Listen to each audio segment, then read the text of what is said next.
আসসালামাইকুম সবাইকে, তোমাদের সবাইকে ইজি লার্নিং এর পক্ষ থেকে স্বাগতম। আজকে আমরা সসীম সেট এবং অসীম সেট নিয়ে আলোচনা করব।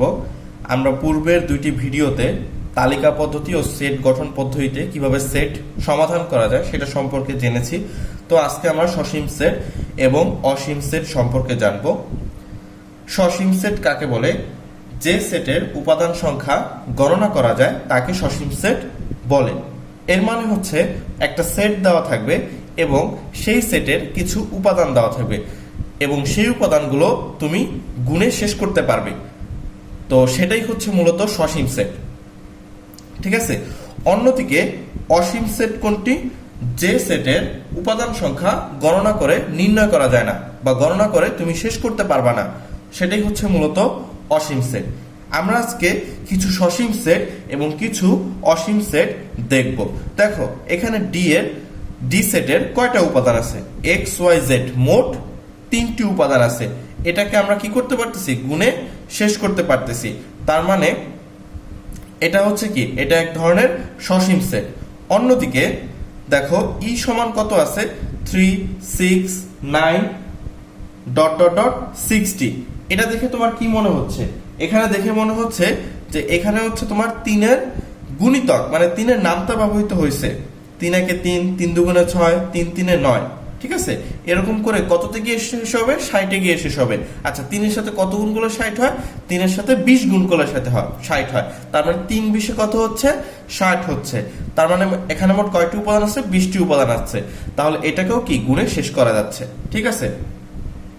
তারপরে দেখো এখানে এক্স হচ্ছে একটি স্বাভাবিক সংখ্যা, আবার একই সাথে এক্স একটা মৌলিক সংখ্যা এবং এক্স এর মান হচ্ছে 30-এর চেয়ে বড় আর হচ্ছে 70-এর চেয়ে ছোট।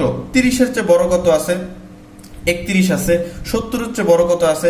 69 আছে। এবার 31 থেকে 69-এর মধ্যে মৌলিক সংখ্যা কি? সীমাবদ্ধ মৌলিক সংখ্যা আছে, ঠিক আছে, যেটাকে তুমি গুণে শেষ করতে পারবা, ঠিক আছে। তার মানে এটাও কি? এটাও একটা সসীম সেট। তারপর দেখো এ সমান কি দেওয়া আছে? 3, 5, 7। কয়টি উপাদান আছে? 3টি উপাদান আছে। তাহলে এটাকে তুমি গুণে নির্ণয় করতে পারতেছো, এটাও হচ্ছে একটি সসীম সেট। তারপর দেখো বি সমান 1, তারপর হচ্ছে 2, 2 স্কয়ার, পরেরটা কি হবে? 2 কিউব হবে, পরেরটা 2 পাওয়ার 4। এমন করতে করতে কততে গিয়ে শেষ হচ্ছে? 2 পাওয়ার 10-এ গিয়ে শেষ হয়েছে।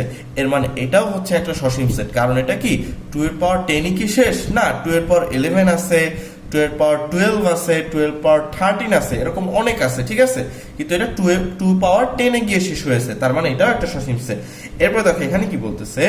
ওয়াই হচ্ছে ওয়াই এর একটি উপাদান এবং সেটি হচ্ছে কি একটি স্বাভাবিক সংখ্যা এবং ওয়াই স্কোয়ারের মান 100-এর চেয়ে বড় হবে আর ওয়াই স্কোয়ারের মান 100-এর চেয়ে ছোট হবে আর ওয়াই কিউবের মান 100-এর চেয়ে বড় হবে। আমরা আগের ক্লাসে জেনেছি যে চিহ্ন যার দিকে থাকবে সেই সংখ্যা বা রাশিটি বড় হবে। যেমন দেখো আমরা যদি এই দুইজনের সাথে তুলনা করি, ওয়াই স্কোয়ার আর এখানে আছে হচ্ছে 100, চিহ্নটা কার দিকে আছে? 100-এর দিকে আছে। এর মানে 100 বড়, ওয়াই স্কোয়ার ছোট। তাহলে ওয়াই স্কোয়ার মান সর্বোচ্চ কত হতে পারবে? 99 পর্যন্ত হতে পারবে। আচ্ছা, এরপর দেখো এখানে এবার এই দুইটার সাথে তুলনা গেল, এবার এই দুইটার সাথে তুলনা করি, এই 100 আর ওয়াই কিউবের সাথে তুলনা করি। চিহ্ন কার দিকে আছে? ওয়াই কিউবের দিকে চিহ্ন আছে কিন্তু। তাহলে কে বড় হবে? অবশ্যই ওয়াই কিউব বড় হবে। এবং কত হতে হবে? 100-এর চেয়ে বড়। 100-এর চেয়ে বড় কত আছে? 101 আছে, মানে 101 থেকে শুরু হবে, ঠিক আছে। প্রকৃতপক্ষে এটা কিন্তু একটা ফাঁকা সেট হবে। তুমি চিন্তা করো, তুমি যদি ওয়াই স্কোয়ারের মান 1 ধরো, স্বাভাবিক সংখ্যা যেহেতু 1 থেকে শুরু করতে হবে, তুমি যদি 1 নাও, 1 কে স্কোয়ার করলে 1 হয় এবং 1 নিঃসন্দেহে 100-এর চেয়ে ছোট, হ্যাঁ, সমর্থন করতেছে। কিন্তু ওয়াই কিউব সমানও কিন্তু 1 হয়। 1 কি 100-এর চেয়ে বড় হচ্ছে? না, বড় হচ্ছে না, সমর্থন কিন্তু করতেছে না। তো একইভাবে তুমি যদি ওয়াই এর মান 10 নাও, 10 কে স্কোয়ার করলে কত হয়? 100 হয়। বলতেছে কি 100-এর চেয়ে ছোট হবে, মানে ওয়াই স্কোয়ার মান সর্বোচ্চ 99 হতে পারবে। কিন্তু এখানে তো 99 হয়েছে, কিন্তু 100-এর কম হতে হবে, কিন্তু হচ্ছে কত? 100-ই হয়ে গেছে। তার মানে এটা সমর্থন করবে না। বুঝতে পারছো? আমি আবার একটু রিপিট করি, তুমি যদি 10 কে স্কোয়ার করে 100 হয়ে যায়, ঠিক আছে, কিন্তু শর্ত হচ্ছে কি 100-এর চেয়ে কম হতে হবে, সর্বোচ্চ 99 পর্যন্ত হতে পারবে। কিন্তু তোমার ফলাফল কত আসতেছে? 100 আসতেছে, তার মানে সমর্থন করতেছে না। আবার অন্যদিকে ওয়াই কিউব কত হয়ে যায়? ওয়াই কিউব মানে কত? 10 কিউব। 10 কিউব করলে কত? 1000 হয়ে যায়। হ্যাঁ, এটা 100-এর চেয়ে বড় হয়। এটা এই পাশটা সমর্থন করতেছে, কিন্তু এই পাশ তো সমর্থন করতেছে না। রেজাল্ট তখনই হবে যখন দুইটা পাশে কি করবে, সমর্থন করবে। ঠিক আছে, এক পাশ সমর্থন করলে হবে না, শুধু ওয়াই স্কোয়ার সমর্থন করলেই হবে না, ওয়াই কিউবকেও সমর্থন করতে হবে। ঠিক আছে, তাহলে যেহেতু কিছুই সমর্থন করতেছে তাহলে এখানে কোনো সেটই হবে না। এটার ফলাফল কি হবে জানো, এটার ফলাফল হবে ফাঁকা সেট। আর জানো ফাঁকা সেটও কিন্তু একটা উপাদান। ঠিক আছে, তার মানে এখানেও একটা উপাদান আছে, এটাকেও গুণে শেষ করা যাচ্ছে, তার মানে এটা হচ্ছে একটা সসীম সেট।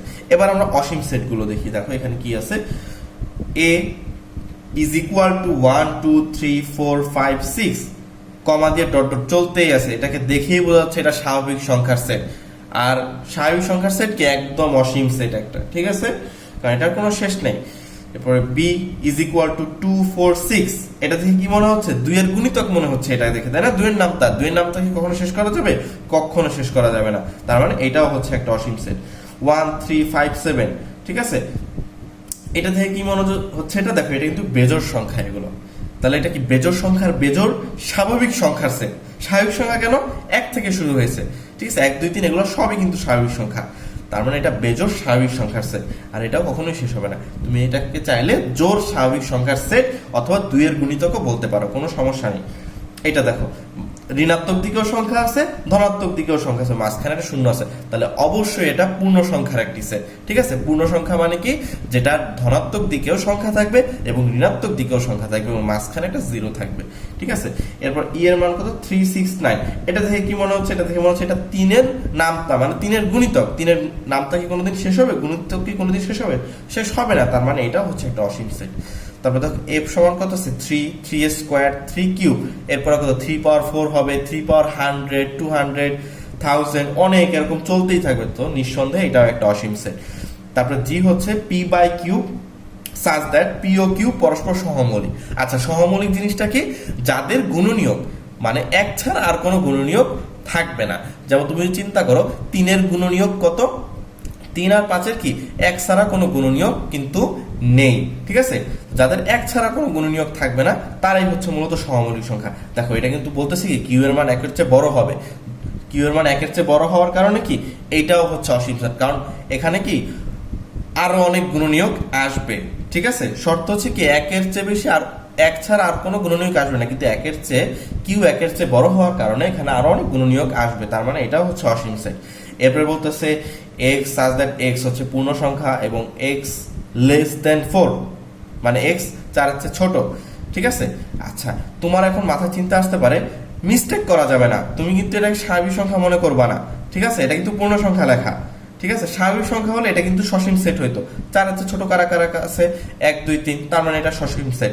কিন্তু পূর্ণ সংখ্যা বলে দিছে, হ্যাঁ 0 1 2 3 ধনাত্মক দিকে এই পর্যন্তই চলবে, কিন্তু ঋণাত্মক মান সবাই কিন্তু 4 এর চেয়ে ছোট, -1 -2 -3 -100 -1 লাখ, এগুলো সবই কিন্তু 3 এর চেয়ে ছোট। ঠিক আছে, তার মানে এটা কিন্তু মাইনাস দিক থেকে একদম অসীম, ঋণাত্মক দিক থেকে, তার মানে এইটাও হচ্ছে একটা অসীম সেট। তাহলে এই হচ্ছে আমাদের পুরো সসীম সেট আর হচ্ছে অসীম সেট।